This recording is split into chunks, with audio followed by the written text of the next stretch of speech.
Kenapa alaihi pada ayat 10 surah Al-Fath dibaca dengan dhammah, iaitu alaihu? Allah Subhanahu wa taala berfirman, "Wa man awfa bima ahada alaihi Allah fasayutihi ajran azima." Yang bermakna sesiapa yang menepati janjinya kepada Allah, maka dia akan menganugerahkannya pahala yang amat besar. Saudara fillah yang dikasihi sekalian, untuk menjelaskan perkara ini, kita dapat tinjau ayat ini dari 3 aspek. Pertama, daripada aspek qiraat. Saudara fillah yang dikasihi sekalian, qiraat bagi ayat ini ada 2. Pertama, qiraat jumhur. Jumhur qurra membaca ayat ini dengan kasrah seperti lazimnya ayat-ayat yang lain, iaitu waman awfa bima ahada alaihi Allah fasayutihi ajran azima, iaitu dengan kasrah ha selepas ala tersebut. Sedangkan Hafs dalam riwayat daripada Asim membacanya dengan dhammah, iaitu alaihu, seperti mana yang terdapat dalam mushaf kebanyakan pada zaman sekarang. Jadi ada 2 qiraat tentang ayat ini, dengan membacanya kasrah dan juga dengan membacanya dhammah. Saudara fillah yang dikasihi sekalian, apabila kita melihat dari aspek yang kedua, aspek bahasa, yang mana dari segi bahasa, alaihi itu dibaca mura'atan li harakati qablaha dakana maksuratan aw ya'an. Apabila sebelumnya dalam bentuk huruf yang kasrah ataupun ya yang sukun, maka dibaca dengan hi. Ini merupakan bahasa kebanyakan kabilah Arab. Dan kabilah Quraisy yang merupakan kabilah di mana baginda Rasulullah SAW dilahirkan, membaca alaihu, itu adalah bahasa Arab Quraisy asli. Mereka membacanya dengan hu.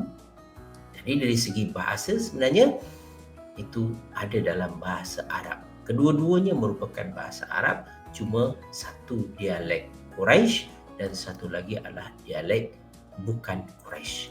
Dari segi bahasa juga, ulama menjelaskan bahwasanya alaihu itu dengan merujuk kepada bentuk asal daripada hu tersebut yang merupakan dhamir.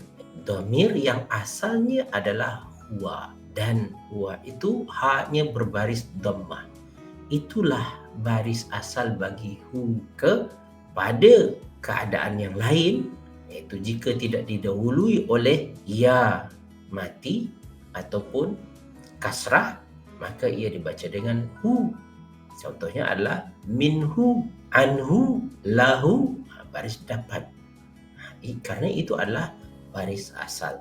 Jadi dikasrahkan itu hanya merujuk kepada keadaan jika didahului oleh ya mati ataupun huruf kasrah. Jadi mendammahkan hu tersebut itu adalah merujuk kepada keadaan asalnya.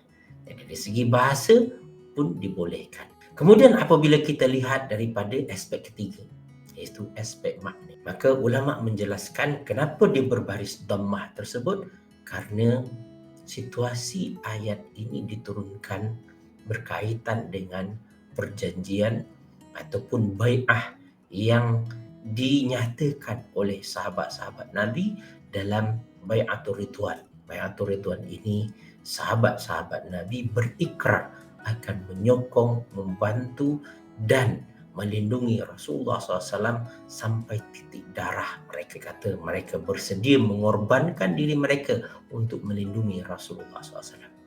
Maka Allah Subhanahu Wa Taala memuji sesiapa yang betul-betul mahu menunaikan janjinya itu. Waman awfa bima ahada alaihi Allah fasayutihi ajran azima. Maka Allah Subhanahu Wa Taala mengangkat darjat mereka, sehingga Syekh Salah Abdul Fattah Khalidi mengatakan hu ini adalah ha rif'ah, ha mengangkat darjat, meninggikan kedudukan sahabat-sahabat Nabi yang terlibat dalam bai'atul ridwan ini.